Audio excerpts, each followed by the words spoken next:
బాబు సర్కార్ ఎంత ప్రచారపు ట్రాప్ వేసినా మన సొంత పత్రికలు, సొంత టీవీలు, సోషల్ మీడియా, ఇంటలెక్చువల్స్‌తో ఎంత ప్రచారం చేసినా వాటిటి వల్ల చాలా వాటిట్లో ఇన్‌ఫ్లూయెన్స్ అయ్యారు గానీ పబ్లిక్కు 3 విషయాల్లో మాత్రం వ్యతిరేకిస్తున్నారు. ఒకటి ఏదైతే ఇప్పుడు బెల్ట్ షాపుల విషయాన్ని వ్యతిరేకిస్తున్నారు. అది దాంట్లో స్థానిక మహిళలు వ్యతిరేకిస్తున్నారు. పురుషులు మాత్రం కావాలనుకుంటున్నారు తాగేటటువంటోళ్ళు. అది నిదానంగా భవిష్యత్తులో తెలుస్తది. మళ్ళీ గెలిస్తే అది పట్టించుకోకపోవచ్చు. ఒకవేళ ఓడితే గనక అదిగో ఇది కారణం అని చెప్పి రేపు పొద్దున సొంత పార్టీ నాయకులే దాన్నేమంటారు ఆత్మశోధన సదస్సుల్లో ఎక్స్‌ప్లెయిన్ చేస్తారు. నెంబర్ 2 వచ్చేటప్పటికి మెడికల్ కాలేజీలు.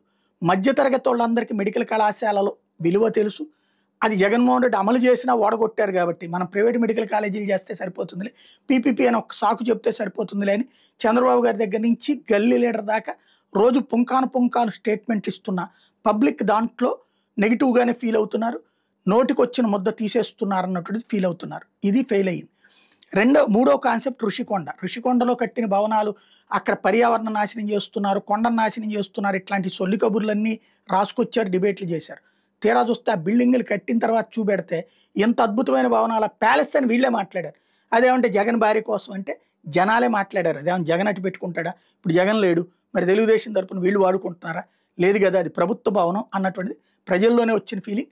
రెండవది, ఇంత అద్భుతంగా కట్టాడా, కేవలం 500 కోట్లతో అంత అద్భుతంగా కట్టాడా అన్నటువంటి ఫీలింగ్ వచ్చింది. ఇప్పుడు చివరికి పాపం జగన్ని బూతులు తిడతా రాయాలనుకున్నటువంటి ఈనాడు కూడా తన వార్తలో తప్పనిసరి పరిస్థితుల్లో అది అద్భుతంగానే ఉందని రాసుకొచ్చింది. లేటెస్ట్గా కళ్ళు చెదిరేలా ఋషికొండ మీద 9.88 ఎకరాల్లో 13,140 చదరపు మీటర్లు అంటే 1,41,438 చదరపు అడుగులు భవనాలు, ఇతర నిర్మాణాలు చేపట్టారు. భవనాలకు భారీ స్తంభాలు, ప్రాకారాలతో ఇంద్ర భవనాలా తీర్చిదిద్దారు. వాటిని అనుసంధానిస్తూ విశాలమైన నడవాలు నిర్మించారు. ఇది వాళ్ళు కూడా ఒప్పుకున్నట్టయింది.